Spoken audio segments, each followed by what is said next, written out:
Holy cow. Hey, everybody. This is Jeff Allen, and welcome to our first podcast ever. We did a lot of marketing research. First of all, I want to back up. I was talking to my accountant, and he told me I have no retirement account. You need to figure out a way to generate more income. And I thought, gee, I better do some research because I'm doing everything I can comedy-wise out on the road. So anyway, I hired a company with money I didn't have, and they came back and said, there's just not enough podcasts in the United States, and one more podcast would strike the right balance with the American people. So here we are, our first podcast, and I did not want to do this alone because I'm neurotic and afraid to be out here on a tightrope by myself. So I looked around and I realized that the biggest problems in my life right now are my millennial children. I just can't figure them out. I don't understand how they think. I don't know how they process information. So I thought, how cool would it be if I could find a millennial? And then I thought, the other problem in my life is my wife, Tammy. I can't figure her out. 38 years. They say women are like onions, and I agree with that because nobody's made me cry more than Tammy. So I figured then I'll find a millennial woman, so maybe that can help me sort out the differences I have with my bride and with my children. So, with that said, I'd like to introduce my co-host for the podcast, Carollynn Xavier. She will. You can explain who you are. Yeah. Why you're here, why Well, you chose to get with an old man. I'm a little nervous now because I didn't realize I was supposed to help you with your kids and help you with your marriage. I didn't realize that was a part of the thing. My name is Carollynn Xavier. If you don't know me, which you might not, I am an Instagram stand-up comic that moved from the wilds of Los Angeles to the South. I had never been to the South before. And I tried stand-up. I tried my hand at stand-up, and I decided I'd rather be a mom. And I was telling Jeff the first time we met that I'd rather be a mom. And he was like, I have a great idea. Look, I need help with my kids, and I need help with my wife. And then, boom, here we are. Here we are. Here we are. And we don't necessarily have a name yet, but we're working on it. Yeah, we're working on a name for the podcast. But also, we realized as we sat down and we're booking guests, we're going to have guests every week that probably more interesting than we are. We hope they're more interesting than we are. Yeah, I mean, hopefully. And that will keep you coming back. But we realize we don't really know that much about each other. We've been friends now for a few months. Yeah. As a matter of fact, you are going antiquing with my wife. I am going antiquing with Tammy. In a couple weeks. So I love like project type stuff. And Tammy was telling me that she bought this bird cage and she was sanding it and she was refinishing it. And I was like, I thought I was the only girl that was like really into this. Oh, gosh. And I can't even believe that it blew my mind. Our first 25 years of marriage, every piece of furniture we had basically was bought at a thrift store, sanded and refinished by my wife. That's how I do everything. Yeah. It drives Brent crazy. Well, it drives her crazy to pay retail for me too. Like at Pottery Barn, And I always say, well, I work for a reason. Let's just get the finish. She goes, oh, I just can't do that. She just can't do that. Yeah. So it's like this thing where it's like I see it. It might be a little bit too much like my marriage, but I'm like, I see it and it's a little banged up and broken. But if I put in a lot of effort in the garage, I can fix it up. Yeah. Yeah. That's fascinating. So you came from Southern Cal. I found you on Instagram before I even met you. It was so funny when I ran into you at Zany's.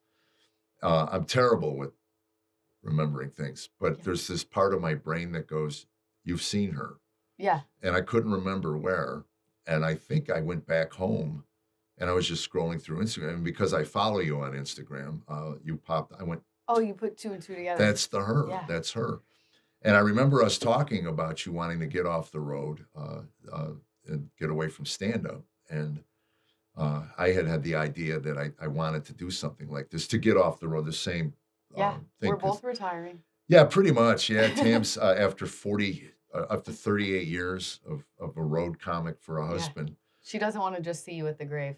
No, that's it. And that's what she told me. She said, I just don't want to to just have our last 3 or 4, 5, 10, whatever years they are is the same. So we kind of look, what can you do? And, I guess the podcast thing, we'll find out if people pick up on it. But I think there's a moment here to be like, look, he's trying to get off the road. So get your tickets now at jeffallencomedy.com. you're giving it away. Next year is my first farewell tour. Really? It's just first. Everybody has 4 or 5. Yeah, I have seen all of the classic rock guys. Right. They've got 6 or 7 farewell tours. Yeah, so my first farewell tour will be next year. Do you think that's because they just burn through money? Is that what happens? I just think... Or they're addicted to the... I think that's it. I love what I do. I love interacting with... it's so funny. My manager tells the story. When I was using, he knew me. My manager knew me since 1983 when I was using drugs and alcohol and stuff. Wild man. And I never stuck around after the show. I'd finish the show, I'd leave. I'd just go, one of the parts of this disease of alcoholism is isolationism. You just isolate yourself. I used to say I could sit in a crowded bar and be alone. Yeah. I didn't need to be with any. I just had people around me, but I wasn't interacting with human beings. And now he tells people I'm the last one to leave. Tammy will do that. She'll grab me by the arm. It's so funny. If Tammy travels with me, she'll sit because she's antisocial. She doesn't want to meet anybody. So she'll sit and I'll watch her just, you never shut up. You never shut up. But I'm shocked that anybody but I love what I do. And I think that's it. You just get away from it for whatever period of time. And you go, I miss that. The adrenaline. The enjoyment, the people who come up and tell you the impact you've had on their life and stuff. I don't think that gets old. If it does, you should quit. Yeah. You should I quit did the not business. like it. That's why I stopped. So when did you start? Because I don't really know any of this. Okay, you started in what year? 1978. 78. Yeah, comedy club. Okay, so they had as a electricity magician. then. You started as a magician? I did. I was a close-up magic guy. I met a guy in college. He was a friend of the girl I was dating. Her best friend's boyfriend was a world-class close-up magician. So we're at a bar one night, and he goes, I do magic. And I went, oh, yeah, okay. And he takes 5 coins from me and proceeds to push one of them each time into a glass underneath the table. And it just... You're like, how? Well, that was it. Yeah. That was it. And it's like so funny how people react to magic. Tammy's one of those that if she can't figure it out, it upsets her. She doesn't enjoy it. Yeah. I think I've gotten her to a point now where when we go see close-up magic, I said, just enjoy. It's not a game. He's not sitting there going, you idiot, I'm going to fool you. He's just entertaining you, so enjoy it. I think she's there. And my youngest son is one of those that just, he can't. He's got to figure it out. I mean, it's not about entertainment value. And I wanted to learn how to do it. I did. And I learned from 2 of the best in the country at the time, and got adept, fairly adept. So I did some places in Chicago, and then I came to a comedy club. I was working for a jewelry company, and they said, hey, you want to go to the comedy college? Now I had to back up. My brother was a musician, and he had a couple of comedians open for him one night, a comedy team, O'Brien and Severa. They were Chicago people, and blew me away. I was 16 maybe when I saw him. Yeah. Just blew me away. And I thought, God, boy, that would be the coolest thing. And when I got to college, I would do stand-up routines in the locker room about guys I grew up with. I would just make up stories about them. And I thought, man, I could do this stand-up thing. This would be great. But how do you do it? I mean, it's not like today where they have, every club has a class, every club. I mean, you can go to comedy club. There were a couple in Chicago that I never knew about. So anyway, I'm working for this jewelry company.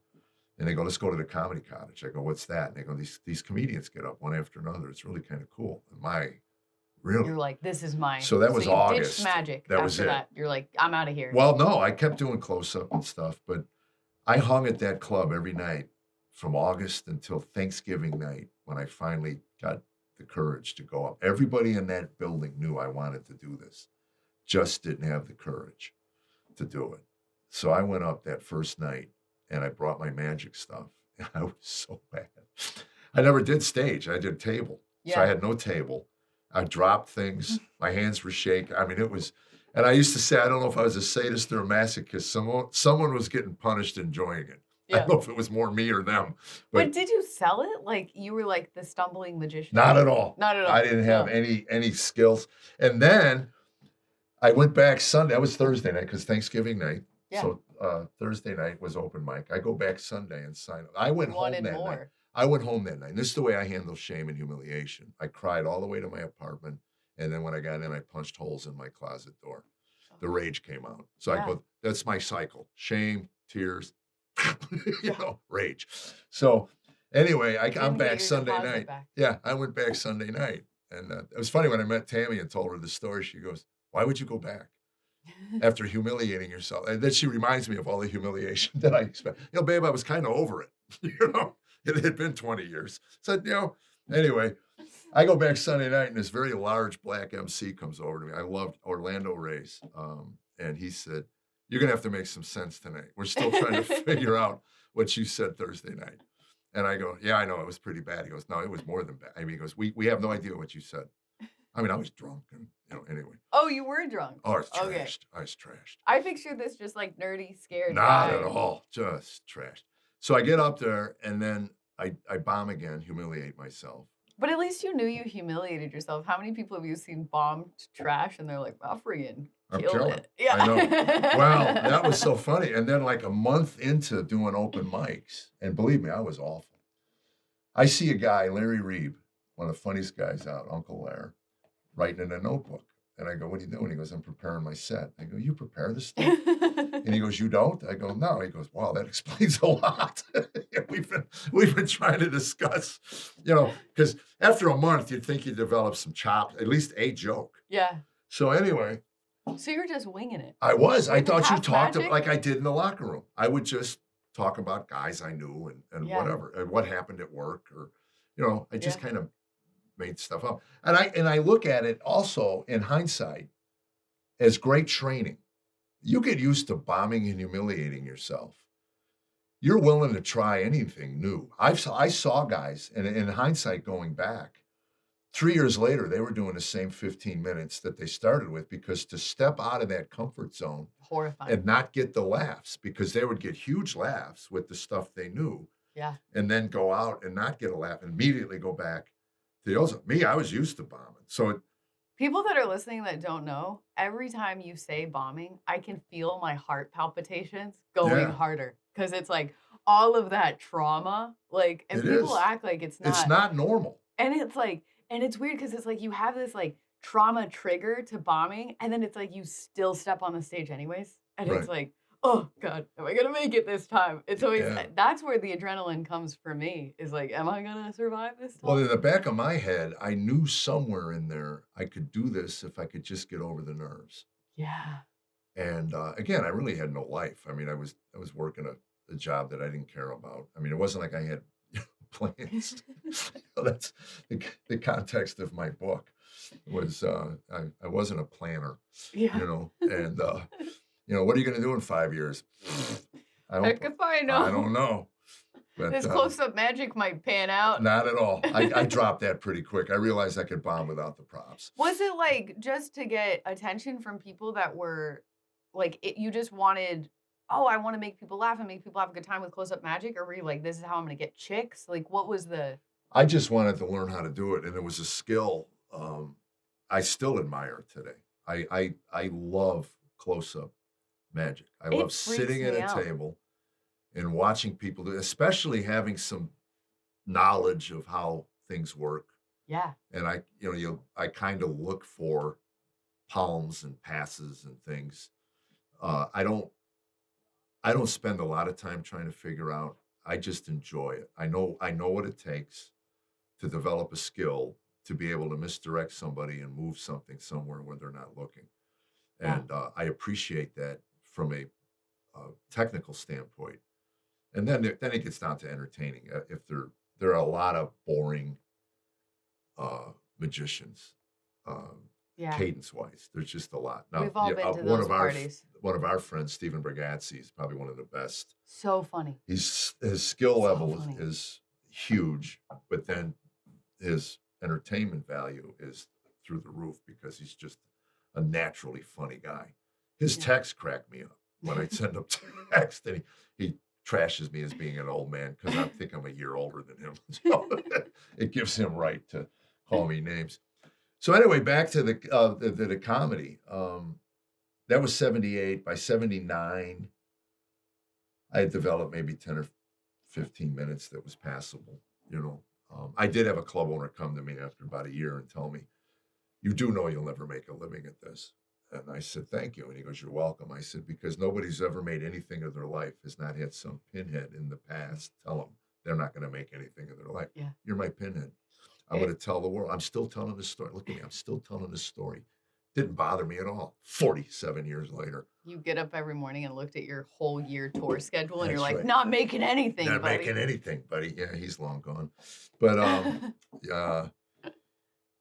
by 1980, the country exploded with comedy clubs. Literally exploded. There were more clubs than there were comedians that could do. So I was able to hit the road with my 15 minutes and make money. Which is a couple hundred a week, $250 a week. Back then it was $250. Yeah. Today you need that's a trip to the grocery store to be worth the $250. Yeah. My $250 went farther back in 1980. And 50 weeks, I had nothing else to do. And I'm an alcoholic and a drug addict. So if you like to sleep, get a job at a mattress factory. You like to drink, get a job in a bar. And I was in a bar 5-6 nights a week, 7 nights a week, and $250 probably didn't last long. Not at all. I mean, and then eventually I worked my way up to middle act, 500-600. And then when I met Tammy, I was 7 or 8 years in. Yeah, 8 years, because I was 29, so 7 years in. I was headlining by then, comedy clubs. And again, not a draw, though. Not a draw. See, there's a difference. And I always knew the difference. Yeah. I said to people, they call me headliner, but I'm not. I heard it one time. They said, you're not a headliner if you don't have a draw. You're a closer. That's what I was. I closed the shows. And that's what they had. There weren't many true headliners because the big names were moving into performing arts centers and bigger. So remind me of the old days. Who was big in the 80s? Seinfeld. Because to me, it kind of all blends together. Anything pre-2000, I'm like, those guys. Seinfeld came out of the clubs. Was like Bill Hicks big then? Bill Hicks was gaining a big following. Hicks was more of a peer. Peers loved him. Technically, everybody, comics loved him. Yeah. And I'll be straight up. I didn't get him. I was in New York. I couldn't wait. I was working catch, and I heard he was working that night. I got there early to catch his set. Yeah. And I saw it, and I went, yeah, it's not my cup of tea. Yeah. Again, I wasn't. It's so funny. He changed my life. To say that he called Ronald Reagan a capitalistic swine. It was New York, so they applauded and cheered. Uh-huh. And I'm driving home that night, and I realized I didn't get it because I didn't know what a capitalist was. And it hit me like a freight train. You're like, I don't know this word. I make my living with words, and I'm assuming capitalist is a basic word. I don't. And to go back to high school, I remember taking a test. I get called in freshman year, and they said, we need to have you take your test again. I go, what test? The vocabulary test. And I go, why? They go, well, your comprehension came back in 8th grade, 12th grade, 9th month. You're way ahead in comprehension. Your vocabulary came back 3rd grade. So they're trying to figure out how you can comprehend things if you don't know what they mean. Yeah. And I said, well, it's funny because I can look in a paragraph and I can figure out what things mean. But if you ask me what a word means, even when my kids were growing up, they'd come in with, what does this word mean? And I could use it in a sentence. I could use it in context. But to define it, I wasn't quite sure. And amazingly, when I would look words up, how wrong I was about my definition of what the word was. Yeah. Again, I could use it in a sentence. So I'm driving home that night after watching, and I go look up the word capitalist. And the first thought I had was, what's wrong with that? And I kind of knew Hicks enough peripherally to know that he was out there seeking money, like everybody else. His agent was pushing to get every dollar they could get. Job. I mean, he enjoyed the system. Yeah. So anyway, I didn't quite understand that. But I realized I needed help. So I went and got an SAT collegiate book and started studying. I even wrote a joke for the word acquiescence so that I would remember it. And I said, I came up with a line of men's cologne for people like me, for men like me. It's called acquiescence. It's for real men who know how to comply. It's made with the oil of a jellyfish. So I thought it's a great joke. Plus, it allows me to use a big word, so I sound more Yeah. intelligent. And so anyway, I studied this book, and I realizing that my comedy was changing because I had more words to use other than the 7 that George Carlin said were taboo. Oh yeah, because you were dirty back then. I wasn't dirty. I had a foul mouth. Instead of pinheads and morons and idiots, they were effing this, effing that. Right. And when you don't have anything to fill in, and that's what always killed me about Dennis Miller. Dennis Miller blew me away. He emceed the first show I worked in Pittsburgh. I was the middle act, and I think Bill Kirkenbauer was headlining. Bill was hysterical. And Dennis went up, and I was so blown away at how glib, how dry, and how funny he was. And one night, some guy was heckling him, kinda, and he goes, "What do you do for a living?" And he goes, "I'm a lawyer." He goes, "Finally, somebody with some brains." And he just buried him. The guy tried to keep up. And Dennis, just dry as you could strike a match on his humor, and I was so impressed, man. I hung around him, and we became fairly good friends at that time because we were both kind of at the same level, struggling. And I went into his house one day, and he had all these books, and I go, "You read these?" He goes, "Yeah, I read 90%." I go, "I never read a book in my life," And I said, "Oh gosh." So I started reading. When I got sober. I just started reading self-help. I went to a therapist. I just wanted to figure out why I behaved the way I behaved. Punching holes in the wall. Yeah, punching holes in the wall and again, seeming like there was no control over it. And my brother, Blackout anger. And that was my dad and my brother. Yeah. Nothing they did amidst their rage was their fault. It was always triggered by somebody. So it was whoever triggered them, their fault. I looked at it the other way. I should have control over this, and I'm scaring my family. Yeah. So I just got to kind of try to figure it out. And so I went completely, when I got sober, I sat on a stool for years, 2 or 3 years. I never got off the stool. I would sit and do my show on a stool. Yeah. Look at the floor. And I remember I wrote about this in my book. In a hockey rink. They were turning everything into comedy clubs. Pizza club. Rink. So anyway, a hockey rink.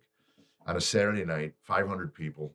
You said that immediately. I'm like, first of all, the ceiling's way too high. Way too high. The sound. Sound is terrible. Right. No. So anyway, I'm on stage, and I can't get a word out. I'm sitting on a stool, and I'm looking at the floor. And I said, "Why are we here? I mean, really?" And you can hear a pin drop. I mean, people are thinking this guy can lose it. I mean, this is not comfortable. Yeah. And some little voice in the back, some woman goes, "We just want some jokes." Isn't that great? I said, "That is legitimate. That's right. You're here at a comedy club, and I'm supposedly a comedian." And I snapped out of it, and I did well. And you leave. And then the club owners are calling my agent, going, "He's not funny anymore. He quit drinking. And he's just not funny anymore, Yeah. And I got back to drinking again, Do you think it wasn't the drinking? Did you find Christianity at that point? Not or was at all. that later? That was 7 or 8 years into my marriage. Yeah, we Oh, so you had tried quitting drinking I before? quit. Oh, a bunch of times. I tried to quit. And I made a year once, but I was still doing cocaine. By the way, if you're going to AA, I don't recommend continuing doing cocaine. I'm just throwing that out. Just throwing it out there. Again, I don't want to be the Debbie Downer in your life. Why not? My problem's alcohol. So, but I white knuckled my way through weeks. I started quitting when I was 25. I went to my first AA meeting at 25 years old. I wrote about this in the book. My friends, I didn't realize it. The guys I was drinking with were all the younger brothers of my peers. My peers had moved on. They had wives, they had families. So I just started drinking with the younger brothers. I Oh, grew up in because a you were small, staying young. I was small town. Yeah. Yeah. And again, I had no one to drink with. So I started, and one night I got drunk, passed out in the bar. They tied my shoelaces together. So when I stood up, I fell on my face. Yeah. And then I look up and I'm laying on the ground drunk again. And they're laughing. All these kids that I grew up, making fun. They were younger brothers. We made fun of them. They're mocking me. So Yeah. I took one shoe off and I walked about 1.5 miles, 2 miles to my house, crying, humiliated. Then punched holes in the wall I when did you not. got inside. Did not. No, I you popped did not. open the vodka and I started drinking some more. So anyway, I was watching Daniel J. Travani, the actor, on The Tonight Show, talk about his alcoholism and how he got sober and it changed his life. I called my dad the next morning. I said, "You need to come pick me up. I need to quit. I can't." He goes, "We didn't know you had I said, "I didn't want to bother you. I didn't want to burden my parents with my problem. They had enough issues with my brother." So my parents took me in, and the deal was you stay sober. So I went to about a month's worth of AA meetings, realized I wasn't as bad as those people. Yeah, that gave you some freedom. Gave me some freedom, but I did knuckle my way for about 9 months without a drink. I was traveling. It helped my comedy tremendously. But I was still doing cocaine and speed. And so this is around the time of the hockey rink. Yeah, Okay. yeah. So there's Sitting on a stool. a probability that maybe you were struggling a little because you were. Well, I'll tell high you on when it coke all the was, time. because it was 1985 when I met Tammy that November.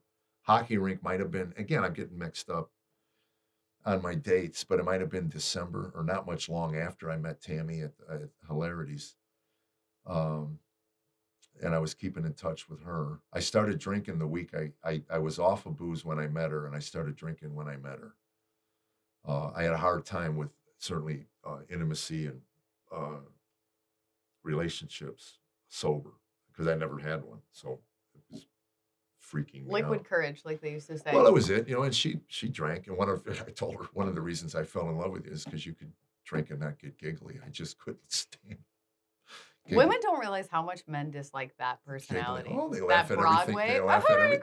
Great. You're so rare. It's the worst. I know. It's the worst. I think the Bible compares it to drain on a metal roof or something. Drips on a metal roof. Everything becomes a question. Immediately, I'm gonna get in a taxi. I know.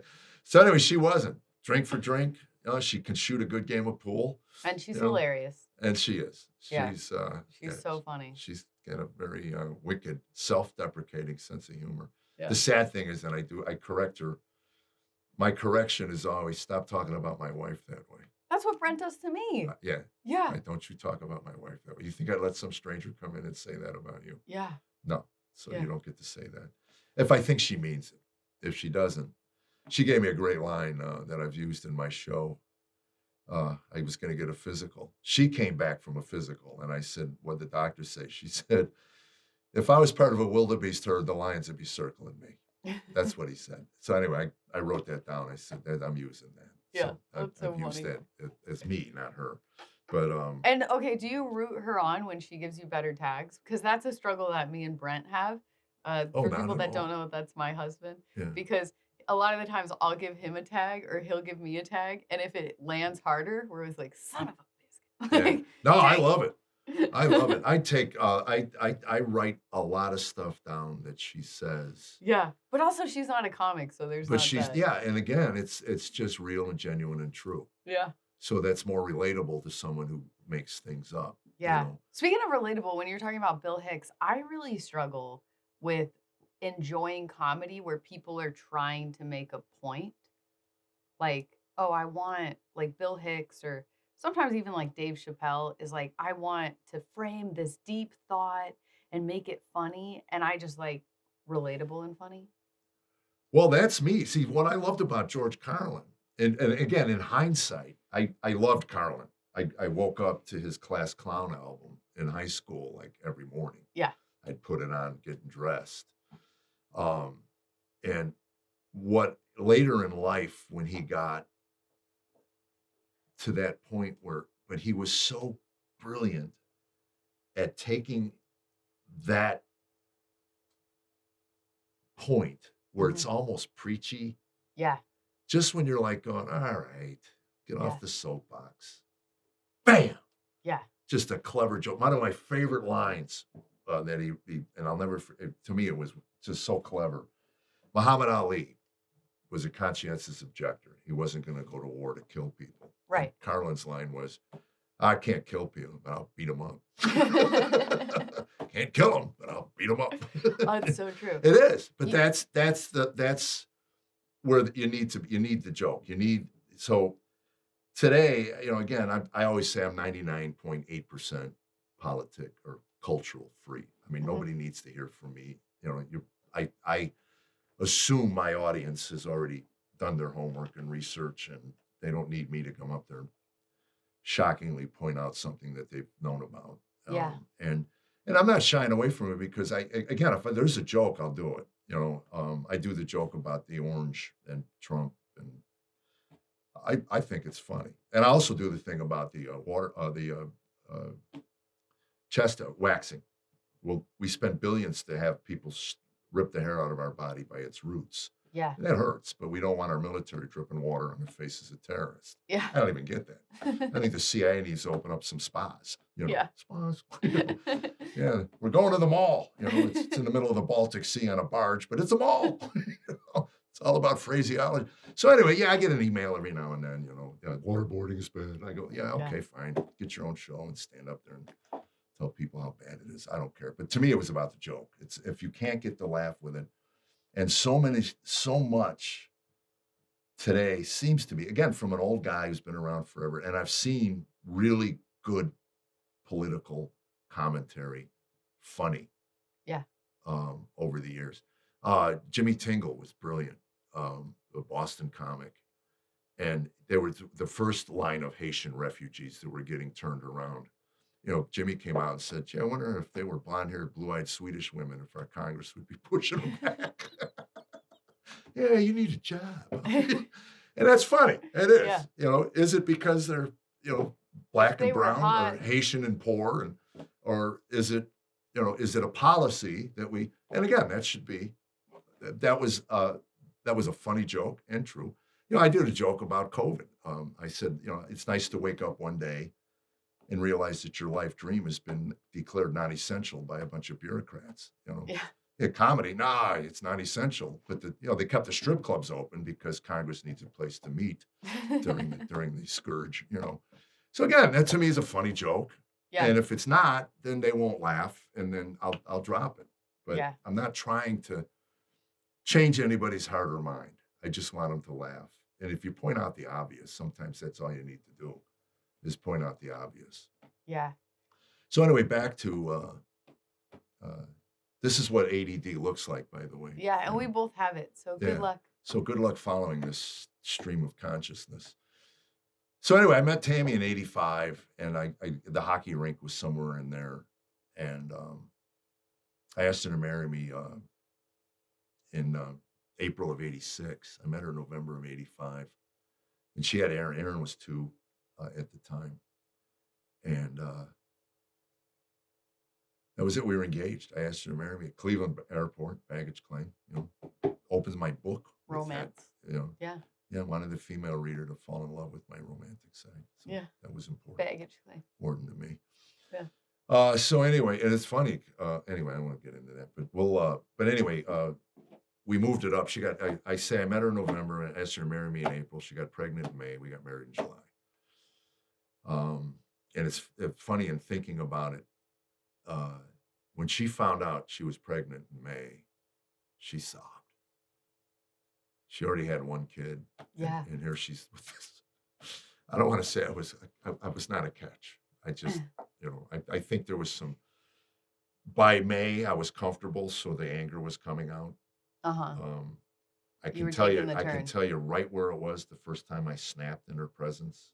She had given me the wrong turn, and I just was in a bank parking lot, slammed on the gas, spun the gravel around. And that was the first time she got a look at what her future was going to look like. Yeah. And I think now she's pregnant, she's engaged, and here's this lunatic, She didn't even know a Pinto could do that. No, she did not. It was actually a Ford Galaxy 500 that her grandparents had given her. And anyway, we got married at the Pipe Fitters Union Hall. Thank you very much. Got married in a church, but then we had our Reception reception at the Pipe Fitters Union Hall. Very nice. Yeah. Okay, so all these years doing stand-up, do you ever get sick of saying the same thing? No, I mean, I'm fortunate. I have enough material because people ask, "What's your favorite joke?" The newest. Yeah, You know, because it's interesting. yeah, You're trying to it's figure out the puzzle. right. Trying to get that together, and but I still enjoy moving things around to help the flow. I spend as much time on segues as I do structuring To make it a the narrative. story. Yeah, to make it a story, and a narrative. Which is the hardest thing. Well, it is. It Yeah. took me a long time to not go joke, joke, joke, joke, joke, and then something completely off topic, joke, joke. Yeah. To where there's a flow to the show of getting to know me and Tammy, and that's what I really it's heartwarming when people come out and they go, "How's Tammy? Tell Tammy I said hi. How's Aaron Ryan doing? How's that?" They know my family. Yeah. They basically watched them grow up on video. So no, I don't. It's funny. I don't. It's an act. You love it. Yeah, and it's interesting because early, if I got into an argument with Tammy on the phone, I brought that anger up on stage, and it affected the show. And I had friends go, "Why do you call her before the show?" I go, I gotta get,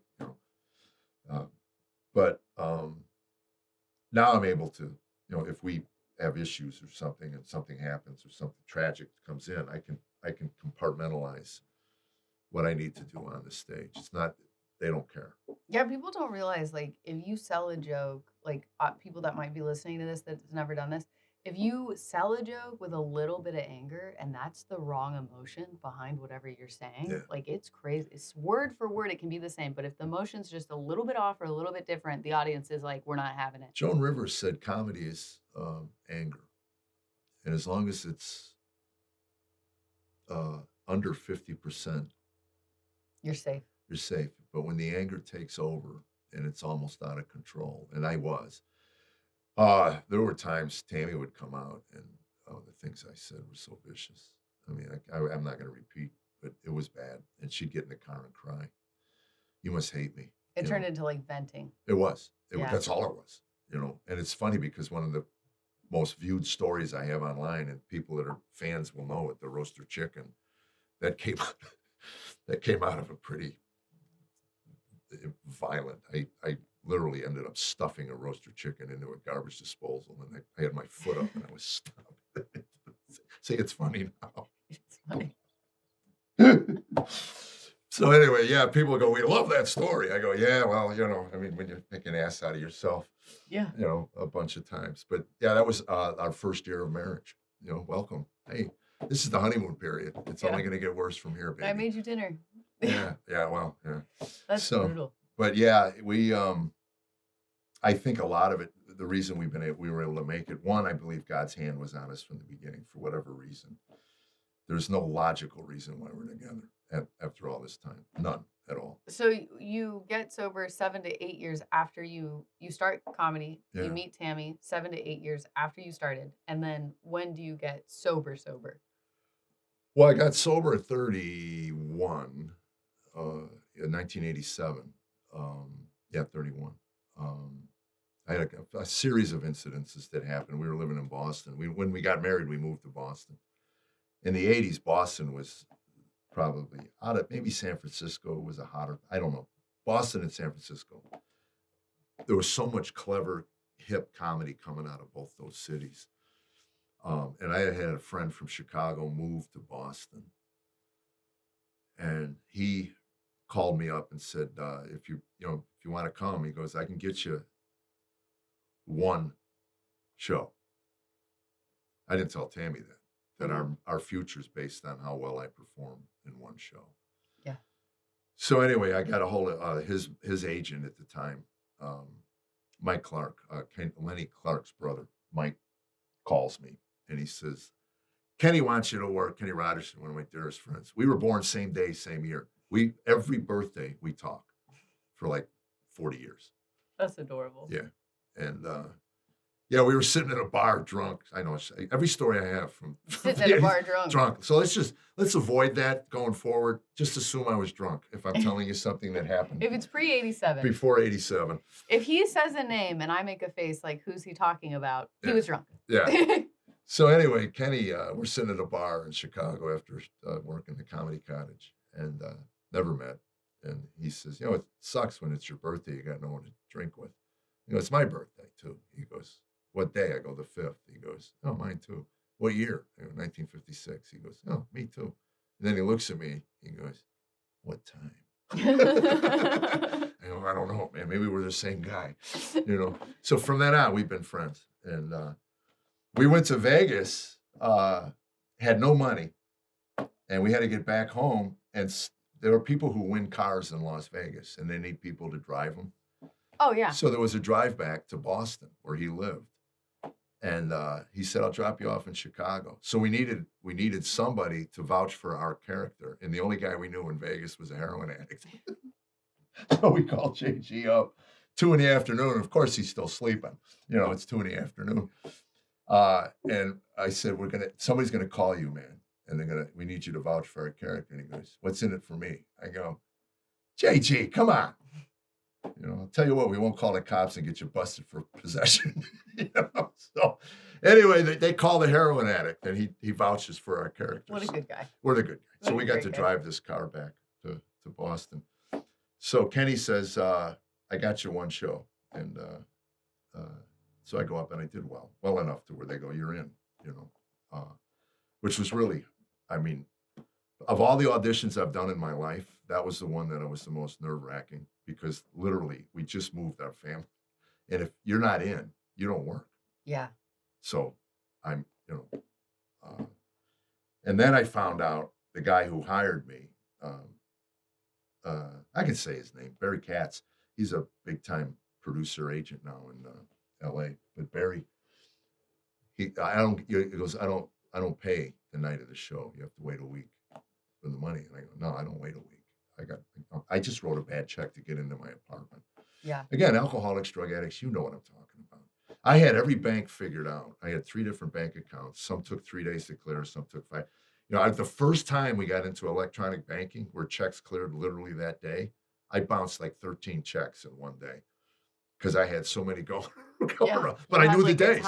Yeah. I had, and again, it's amazing to me how complicated your life is as an alcoholic and a drug addict, but you don't even realize. So much effort. I know, just to keep all these balls in the air, so you can feed the beast. So anyway, I wind up at Barry's front door at 2 AM, pounding. I got his address. Again, there was no GPS. So I had to work to get his address. Confidence. And then to find someone's it. address. Because again, there's no maps. I had to figure it out through Boston. And I'm screaming to wake him up at 2 AM. I want my money. I want my money. He goes, I don't pay. I want my money. Anyway, he finally gave me the money. I threatened him and everything. And that Christmas, I get a Christmas card from Barry Katz. Me and Tammy get a Christmas card from him, addressed to Mr. and Mrs. Psycho. So that was my moniker in Boston, was Psycho. I loved the moniker. I thought it was really kind of cool. And being in Boston, where anger is the center of most of the comedy. It's the main emotion of everyone. I had a guy from HBO see me one night. He goes, what is it with you Boston guys? You're so angry. You ever live in Boston? Yeah. My favorite one, somebody said something about Bill Burr. I said, I love Bill Burr. And he goes, how does he think of that stuff? I go to a bus stop in Boston at 8 AM. There's like 6 Bill Burrs on every corner. It's just Boston. Cold and angry. Well, that's it. It's just Boston, man. So, and I love it. I'm going back there. Okay, so next year is going to be your first farewell tour. First farewell tour next year. I'll be 70. How do you deal with the road life? Like, it's a struggle for Tammy, but do you think you're going to miss it? Do you think you're going to fill all the time up with other stuff? Well, it's interesting. COVID gave me an insight. I was off 5 months. I had not been off 5 months. Tammy, at 30 days, Tammy came to me and said, welcome home. I go, what do you mean? You have not been home 30 consecutive days in the entirety of Since 1987. Right. Yeah. And I said, no. She goes, yeah, I've been waiting to say it. Welcome home. And my joke is by day 45, we were scrolling our iPads for attorneys. So it's like, get away from me. Daddy's a little stressed. And even now I catch it. If I'm home for 2 weeks, we start getting, because it's not rhythm. Our Yeah. rhythm is I'm home a week, it's 5 days, 7 days, 3 days, whatever. Yeah. But when you get to 14, 16, 18 days, there's this like familiarity and you go, are you still here? Yeah. So 5 months in, I went out on the road. Yeah, COVID hit in March, so August, I went out to Texas. The rooms were at 25%. And I said to my manager, I'm going. I need to work. I need to get out. And came home after 2 days and told Tam, if we had the money, I'd retire. I really would. You'd enjoyed it. I enjoyed being home. I got Yeah. to, I have acquaintances, I have plenty of them, but I got to know some of these guys. Our friendship got deeper Yeah. in that 5 months. I'm past the surface level. The big joke in our house is I golfed with a guy for 7 years, and then we were going to get the wives together for dinner. And Tammy goes, what's country's wife's name? And I go, I don't know. You've been golfing with him for 7 years. You don't know his wife? I go, never came up. She goes, do they know my name? I go, the whole world knows your name. That's true. I can't stop talking about you. But yeah, that's, again, you're out there, you don't know, you know people, but you don't know them. I sat in bed more than one night wondering if would anybody I know at the bottom of their life reach out to me? And the answer, outside of maybe Lenny, I don't know. I don't even think Lenny would reach. I mean, my manager, I know Lenny for 40 years. Yeah. He knows me better than anybody. But I think in his life, he has friends that are deeper. Yeah. I have used a friend in Chicago. I was at a really low point with the booze. I was in North Carolina and I couldn't stop. I just could not stop. And I called him and I said, you got to come pick me up. I'm not going to get out of here alive. Mm-hmm. And he drove from Chicago to Raleigh or Charlotte and picked me up. We played some golf on the way home. That's a friend. Yeah. And I wondered one night laying in bed, do I have anybody in my life that would reach out at that moment? I need to call Jeff. I don't know. Maybe, if they're watching this, maybe they'll reach out and go, I'd call you. I don't know. But I have good friends. I have friends. I have people I confide with. I have program people, But this business, everything is on the surface level. It gets very rarely does it get deep. It never does. Yeah. I No. think this is one of the few exceptions for me and Brent, like how me, you, and Tammy all get along so well. Yeah. But it's like the 2 years I was on the road, I only did it, like legit did it for 2 years. And I lost all my friendships. They just kind of disappeared because it was, here's an invitation, can't make it, I'm in this, I'm in Georgia, I'm in here, I'm in here. And then all of a sudden I couldn't do family stuff. And then I started missing everything for my son. I couldn't get that back. And then it was like my Instagram blew up and my son was a kid. And then I got off the road and he is a legit teenager that's driving now. And I'm like, how did I miss? Why would I sacrifice this to just go? But praise God that you caught it. And Thank I think God, that was yeah. what we talked about that first night. I said, Yeah. 5 years from now, you look back and go, I did the right thing. Absolutely. It's hard though. For me, it's interesting. I don't know how much of my esteem is connected to what I do. I really don't. Because you've never not really done I've it. never really not done it. Right. Tammy esteems me in ways that nobody else can. I guess it's why it eats at me when she's so self-deprecating at times, because I feel like I'm not doing my part as her husband to validate everything about her so that she doesn't feel the need to deprecate herself. We had a discussion, last week. I would gave her a kiss or something, and she said, "Boy, that's nice." And I go, "What do you mean?" "Well, you just don't do that much anymore." And I went, "I don't. I kiss you every morning. I kiss, at night. But those are rote, kind of obligatory. Good morning. Yeah. And then I got angry because it tripped a button in me. And then we got into a minor argument. And I went to my part of the house. She went to her part of the house. And it stewed on me till I realized she's right.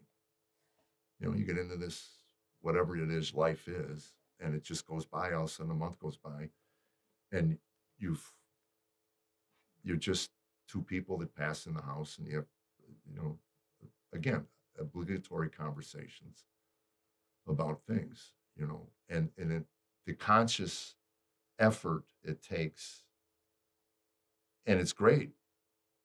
But if you're on the road all the time, Yeah. you know, People don't realize how much it is too. Like people think that, oh, you're just having a great time. You get to see all these places and right, it's so much fun. They don't realize you're driving, you're driving, you're driving. You get there, you drop your bags, you go to right, the show, right, you work out, you eat right, you go to the show, you work out, you eat right, you go to the show, you come home, you do your laundry, you right, try to do all the chores around the house. You got to right. pay all these bills. I got to do all this. I got to do all this. And then my suitcase is back in the car and I'm gone. Yeah. Yeah. And again, I'm not complaining. Believe me, I love what I do. And when I get there and I get to stand up in front of the people, and the process of stand-up comedy to this day, and I will quit the minute it stops getting my juices going, Yeah. to take a premise or come up with a line. Oh, I can do that. I can make that. I can, and then figuring out where it fits in the course of an hour and 20-minute show. And now I'm getting millennial kids coming up and going, I've been watching you since I was 8 years old, you know? And it's kind of cool because, again, if I had a chance to ever talk to Bill Cosby back in the day, Yeah. that's what I would have said to him. My father's dark days, his depression, always, we knew it was over, that spell, when we sat in the living room and listened to Cosby albums, you know? And I grew up watching my father, those moments, everything dissipated when my father would sit in the living room and laugh. Yeah. And to be able to do that for families, and to have them come up and say that, I mean, it is heartwarming. It is, it means something. And I've seen artists that dismiss it, and you think, boy, that must have come really easy for you. You know, I mean, when you live in this business in obscurity for 40 years, Yeah. and then you get a break like Dry Bar did for me, and then all of a sudden people are coming out, then you realize, oh man, I've been watching you online for 20 years. And you're like, really? Yeah. We just never wanted to buy a ticket to come and see you. So it is, and Tammy hates my job because people ask, does she come out with you? No, she said her deal is 5 days in an ocean, Yeah. you know? So now you, But I think a lot of people, I'm sorry to interrupt, but I think a lot of people, it's so weird. I wonder how many comedians that's their story. Because you were talking about you and Bill Cosby and your dad. Me and my dad, it was John Reap.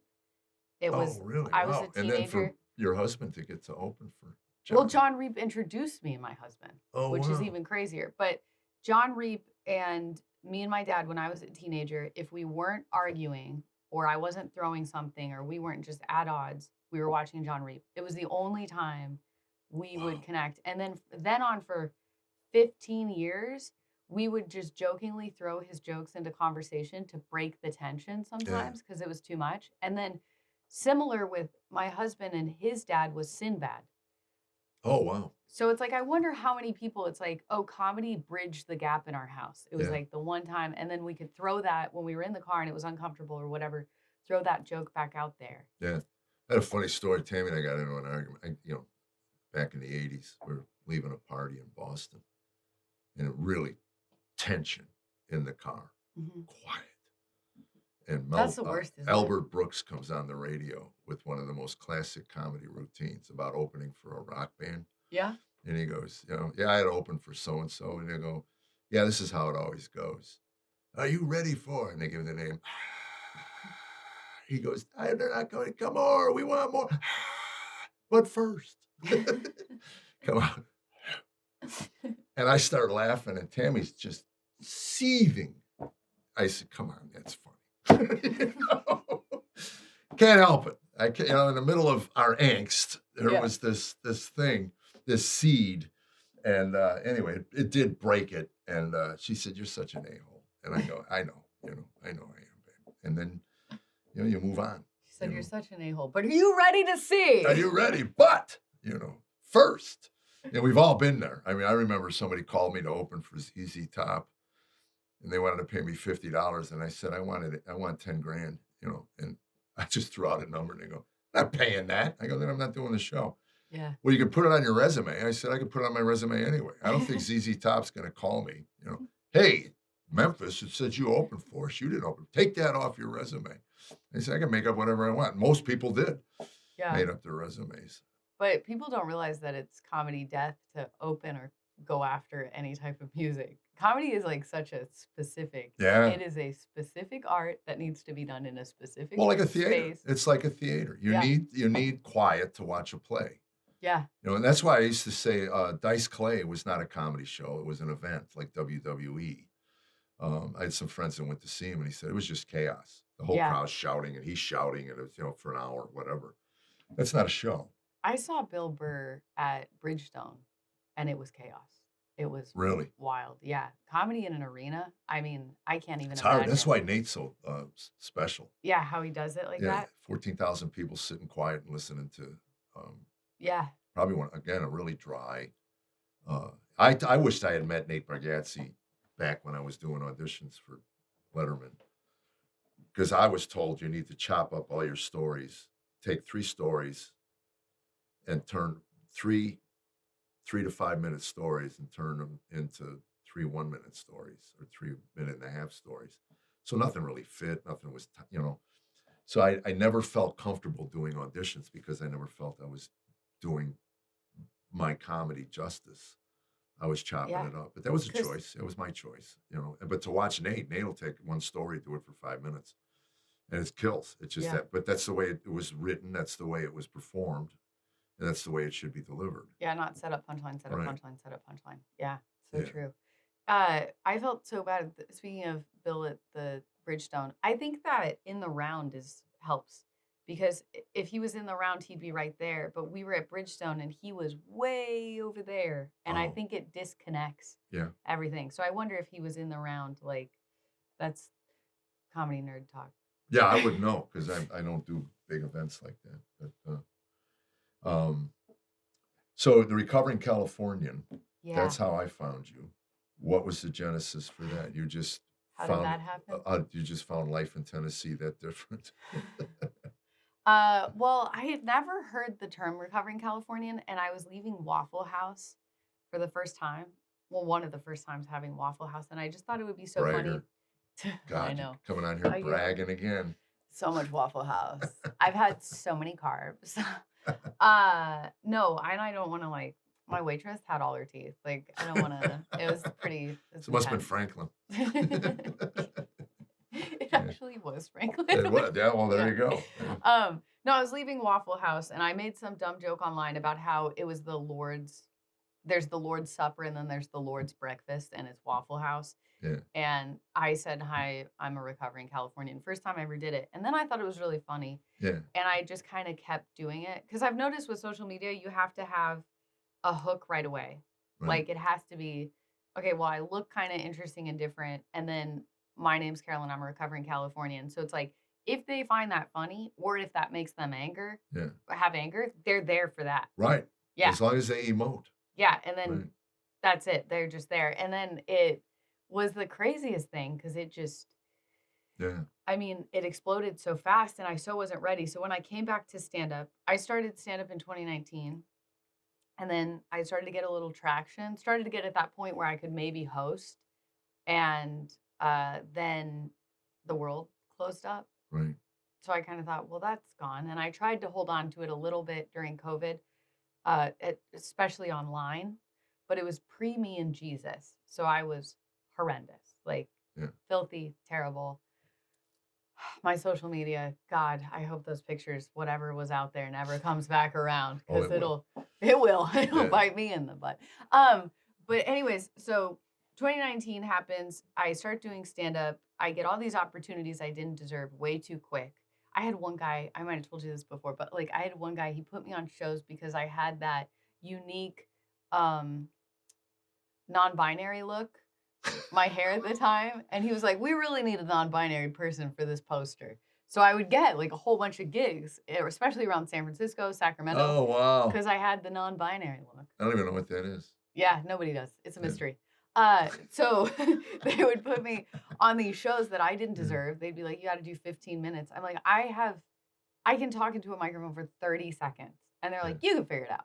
Yeah. And it was just garbage. It was Yeah. terrible. It was awful. I remember going to a real comedy club for the first time in Vegas, and I built it up like I'm a Yeah. comedian Right. You're now. in Vegas. I'm going to the LA Comedy Club in Vegas. I posted getting a new tattoo while I was there before I went on the show. I was like, Yeah. this is my life now. And I ate it so bad Yeah. that I was like, I was on like the 15th at the Strat, like the 15th or 20th floor. I was like, there's a reason these things don't open because Right. I'd be right out there. I even Wow. scoped out the closet and I was like, oh, dang, I'm too tall. The blow dryer wouldn't reach the bathtub. Yeah. Like it was all bad. And I was like, come on, somebody. Yeah. And so then COVID happens. I go to the South for the first time. I always thought the South was I was in the California bubble. I thought it Right. was just all stupid racist rednecks that hated freaking kale shakes and Yeah. everything. And then my mom lives in a big farm in Arkansas. She bailed on California when I was like 10. Right. So she bails. I'm like, okay, well, I listened to a podcast and I was like, if the world is ending, I'm sure as heck not going to do it smack in the middle of Sacramento. I put my son on a plane the beginning of March. I mean, they hadn't even started locking stuff down. Oh, wow. All they did was take kids out of school. And I was like, Right. well, I'm not doing this here. Right. So I fly to my mom's farm. And while I'm on the farm, Arkansas, really not for me. Right. But like most people, I meet a guy on TikTok that swooned my heart named Biscuit. Oh, Biscuit. Biscuit. Are you His name kidding me? was Biscuit.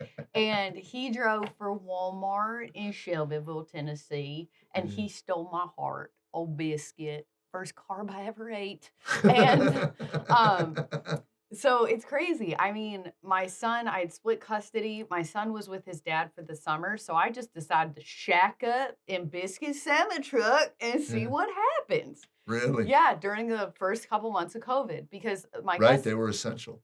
yeah, they Truck were. drivers were essential. And my custody agreement was my husband had my son for the summers and I had him the whole school year. So summer Yeah. comes around, it's still COVID.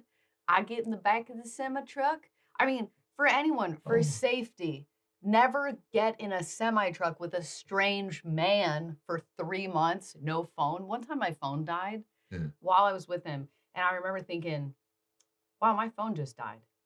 And I'm with this guy I've known for 2 weeks. Like, this probably isn't great. Right. Nobody knows where I am. They can't track me. They can't find me. But anyways, Biscuit wasn't that bad. So I decided to shack up with this dude. And his dad said we weren't equally yoked because Biscuit was a Christian. His Oh. dad said we weren't equally yoked. And I was a staunch atheist. And I'd never heard that term before. Yeah. And I was like, I'm yoked. I'll work out. Ciao. Yeah. And I decided as like this crazy atheist to disprove everything this Right. guy held dear. So I go down to Barnes and Noble. I was super pissed off. I only ever wore like demonic clothing. The first time I met the guy, I had an Amigo the Devil sweatshirt on.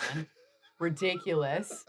And I had ripped up leggings Yeah. with all my leg tattoos showing. And I'm like, I don't understand why your dad doesn't think I'd be a good wife. Like, this doesn't Yeah. make any sense at all. Thank God COVID happened because I had a schedule to get an upside down cross tattooed on my face. Oh my gosh. So good thing. I mean, I'm sorry if you lost your grandma, but shoot, it saved my face. Yeah. It wasn't good. The hand tattoo is bad enough. But anyways, he said we weren't equally yoked. I buy this Bible and I'm like, I'm going to prove this guy wrong. And I start reading it with a bad attitude, like, in the beginning, man, they're so Yeah. stupid. And then I'm going with Biscuit. Things are not going well with Biscuit at Right. all.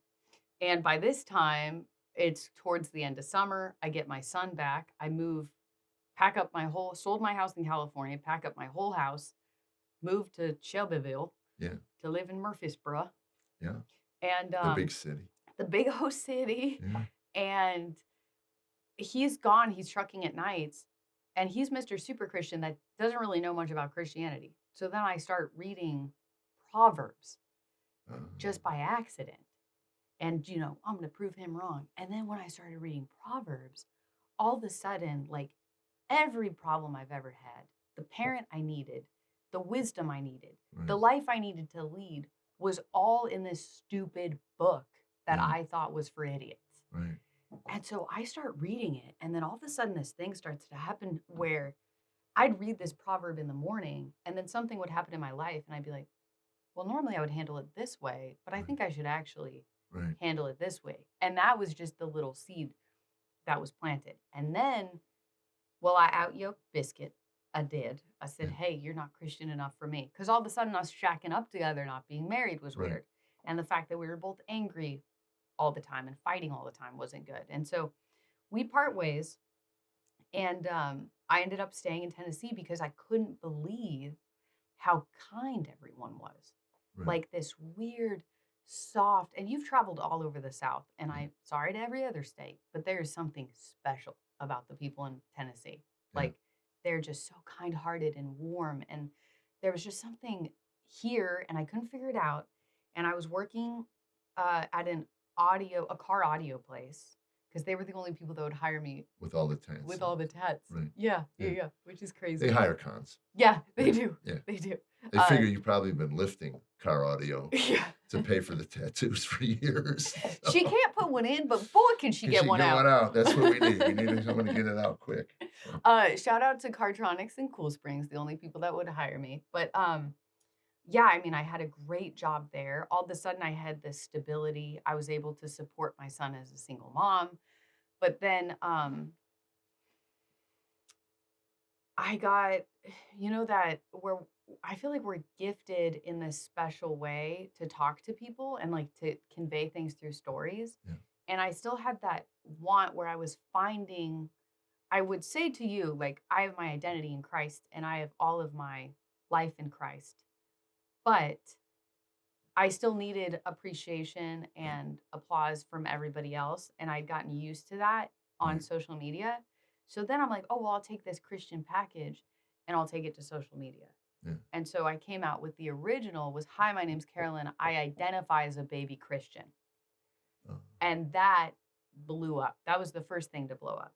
But then, thankfully, by God's grace, I got canceled. And so I had to, right. Talk about that. Because when I met you, I was shocked because that completely went by me. I never even knew about it.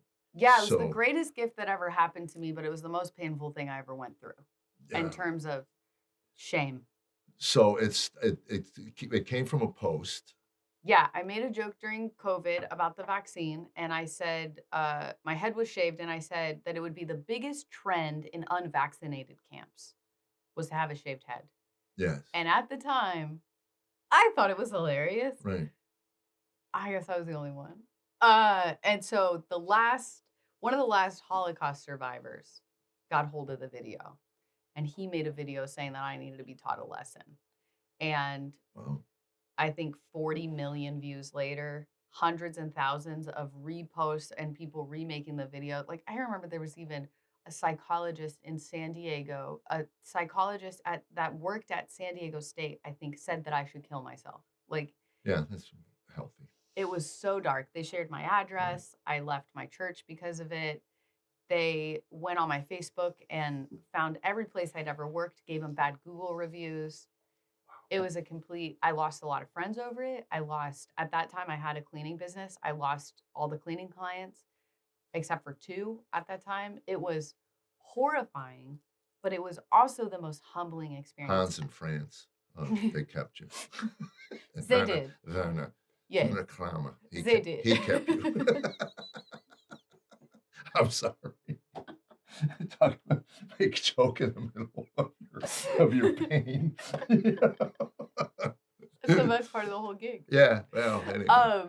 No, but it was so painful at the time. And I And really, it's so funny to me because nobody finds the irony in destroying your life. Nobody sees Yeah. the irony in that. Yeah. That you're not being taught a lesson.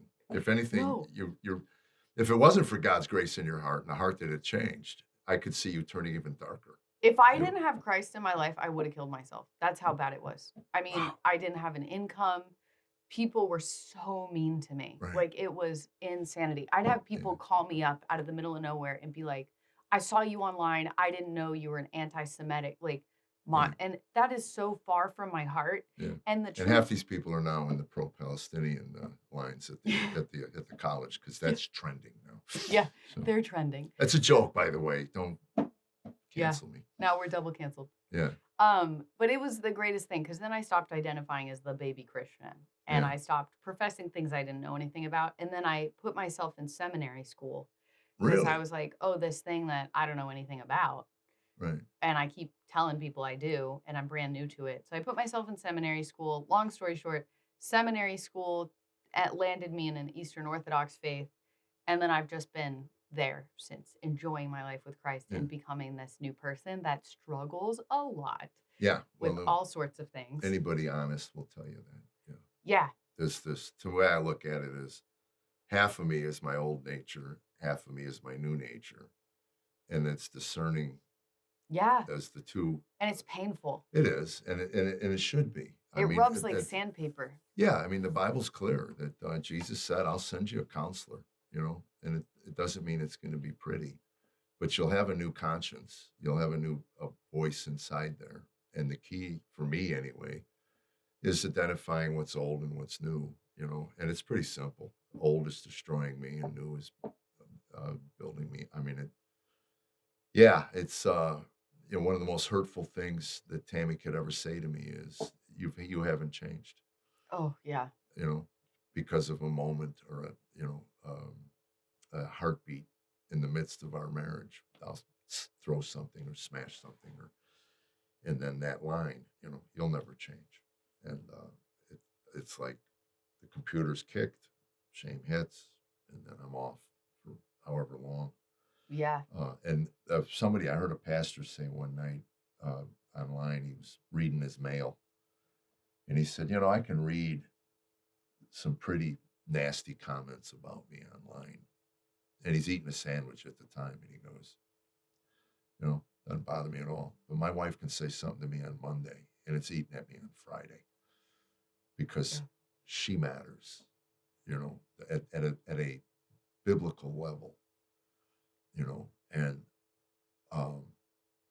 I miss, and going back to what we were talking about, friends. I have friends in my life that can tell me anything. I mean, they can correct me.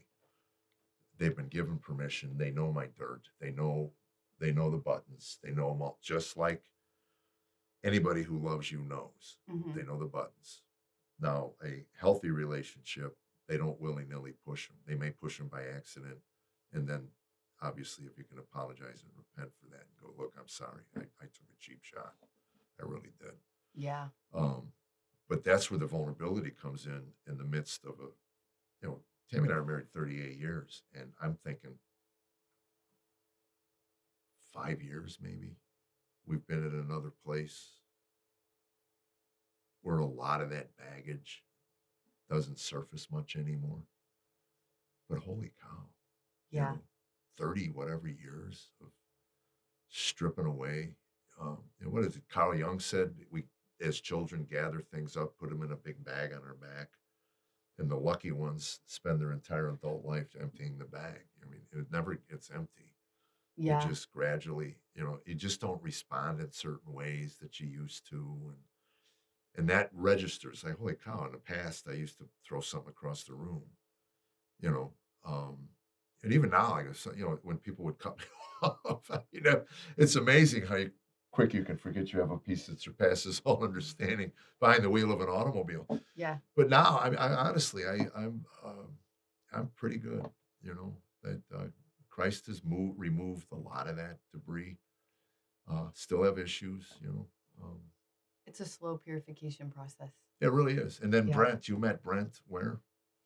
Oh, okay. So Now, he does a line in his show, and again, I hate to be one of these fans. But when he met you, he said that if another woman looks at you, you'll cut her. Yeah. Is that true?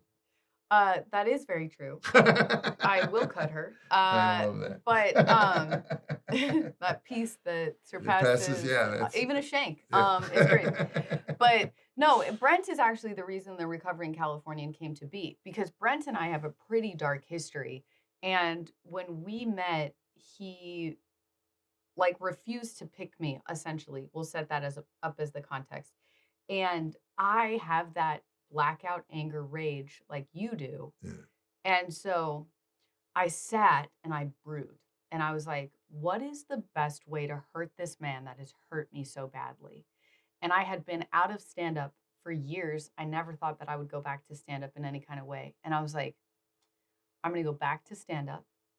I'm going to be a headliner within a short amount of time. I'm going to surpass everything that he loves. I'm going to get into every club he loves.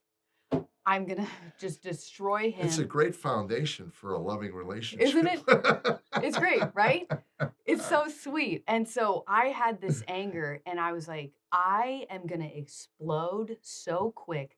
He's 13 years in. At the time, I think he was 11 years in. I'm like, you've been doing this 11 years. Watch me get everything you've ever wanted in less than half the time. And I went that week to my first open mic here in Nashville.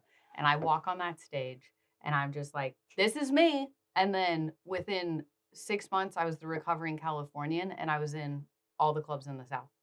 Wow. It was just that fast. But I didn't want that to happen because then I wanted that to happen in like 3 years. Right. Then you have the material. Then I had the material because I didn't have the material. But then it was such a gift, though, because I got to really reconcile that because I didn't have the material. I didn't have the experience. I didn't have the jokes. So I was so humbled and devastated that, and I respect the art too much to just try to pretend and maybe do like a Q&A. So I had to call my favorite comic, the one I love so much, and humble myself and be like, will you carry my shows? And Brent Blakeney carried my shows. So it was out of anger, but then it was so humbling and so beautiful because it was like, I did this in spite of you, and it made him a 10 times better comic. And I had to be like, I can't do this without you. Right. Great. Yeah, he's been traveling with me, and as you know, and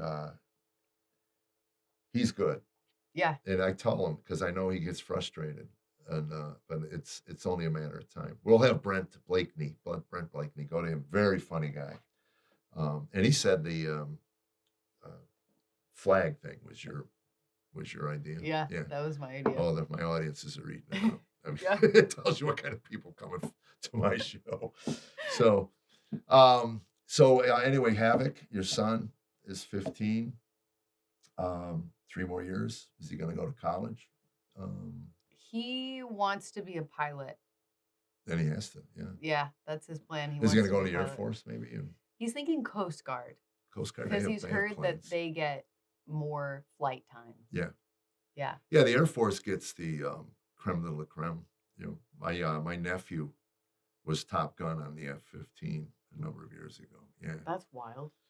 Yeah. Again, a peripheral nephew. I don't meet him much, you know, but that's the kind of family. It's interesting. Tammy's sister, horrific. She's got a book in her. Horrific upbringing. Kicked out of the house at 14, trafficked by some guy at 16, gave birth to her son, and anyway, got rid of the guy that was pimping her out. She got too old for him. You know, oh, wow. 16, 17. And then she came back home, met a guy. He put her through college. She became an engineer, ended up working at NASA. Yeah. That's an amazing Well, story. it is, amazing. And her son from that marriage, after they split up, he was the one that became Top Gun.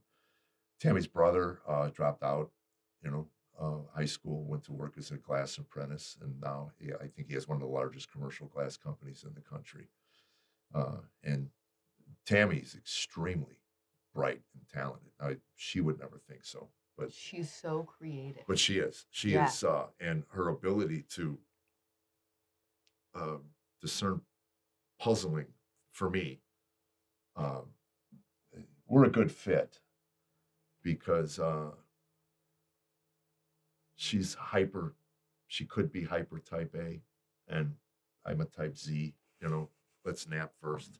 Yeah. I don't, again, so many years of shoving off my problems really taught me to shove off my problems. Yeah, just take a nap. Yeah, and then the pain. That's what somebody once told me. Most alcoholics have a very high tolerance for pain, emotional, physical, whatever. So I was able to ignore IRS, all these letters pile up. At some point, a logical adult would look at it and go, at some point, I'm going to have to get to this. Well, not today. Yeah. I'll go hit some golf balls, Yeah. And Tammy's more, let's deal with it. Let's get it. Let's, Make it happen. Yeah, let's get it done, and her ability to visualize, certainly decorating and things like that. Everything. The cakes she makes. Yeah. She's so artistic. It's unbelievable.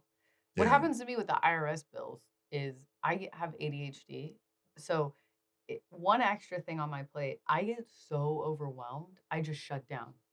I'm like, Well, that's me. yeah, I'm like, that's too much. I can't. That's too big of a Why mountain. Tammy pointed out to me, if you would unclutter your desk, it wouldn't overwhelm you. But the idea. And the whole thought of that was like, oh, well, how do I unclutter it? Yeah, that's if the I don't mountain. see it, I don't think about it. And then I find it 2 weeks later and go, oh, that was a bill that should have been paid 2 weeks ago. Yeah. So what I've done now is I have a pile of mail upstairs, and it gradually works its way to the basement where it gets finished. Paid and filed. Yeah, and that's it. And Tammy, her OCD kicks in when the pile in the kitchen gets too high. Yeah. So I just snatch it up and bring it downstairs and throw it on the couch. Yeah. And then I don't even get, and then I'll go down there and go, ooh, this should have Well, been. because your house is she's decorated it so beautiful, and she does all these little things. It Yeah. looks like something out of like a Southern Living magazine. Yeah, somebody so used if that. there's yeah. a pile Right. of mail, what the heck? Well, I've said this, and I will say this to my dying day. There are people put on this earth to notice the blemishes in life. Tammy's one of those people. This morning, I go to kiss her good morning. She goes, you have eggs on your... And I looked, and I'm telling you, it was a speck stuck in a whisker, But that's what she'll look and go, oh, you got, and then she'll pick something. I just left the bathroom. How did I not see, She did fix how I'm doing my eyebrows. I do my See? eyebrows the Tammy way now, Yeah. and they are way better. Yes, they are. They're Yeah. very good. Yeah. I actually called her waxing lady this morning, and I was like, I need the Ooh. Tammy eyebrow treatment. Michelle. I do a joke about Michelle. I mispronounce it all the time. Michelle. Anyway, I think we have talked. We have talked. We Yeah. have we not? Is we're- there anything? What were you gonna say? I was just gonna say, is there anything that we need to get stuff out? I think Subscribe to wherever. Thank you so much for listening. We're so excited. We have so many amazing guests planned. We also have some episodes that are going to be released that are just audio that are phenomenal. So thank you so much for listening. We love you. Also, we're done talking about ourselves. So from here never on again. out, it'll be about the guest and not about us. And that'll be fun. Yeah. Somebody once said, in order for a podcast to be successful, you need to bring people in that you want to talk to. And that's what we're going to do. We are reaching out now to some, I will not drop the names, but we got some people that you're going to be really wanting to hear from. They're really interesting people. It's going to be so exciting. And thank you for going on this adventure with me and It is. inviting me to be a part of it. I'm enjoying the ride, and I hope 5 years from now we can look back at this and go, wow, what a ride. Yeah, I think so. And God bless you folks.